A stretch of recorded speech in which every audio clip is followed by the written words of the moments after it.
Before po, ang background ko po ay registered nurse at licensed broker. Before po, meron po kaming traditional na business, ang computer shop.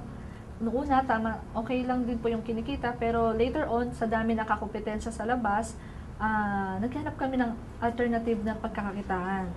Kaya noong June 2009, na-introduce sa amin ni Upline Dario Gurion ang B-Mobile.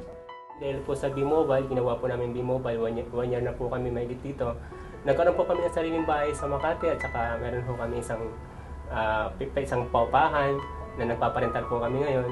Ngayon ho, kahit may pamilya na ho ako, yung family ko po, natutulungan ko po sila pagdating ho sa financial.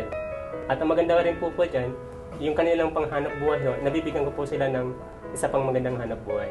So, yun ho ang ginawa po sa amin ng B-Mobile.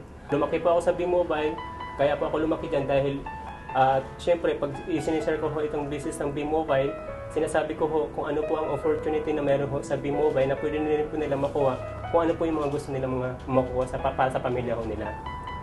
At yun nga po, kung halimbawa, kayo ho, no, nakikinig po kayo ngayon dyan, member ka po ng B-Mobile o matagal ka na po member ng B-Mobile, gawin nyo lang ho, tuloy-tuloy nyo lang itong negosyo ng B-Mobile.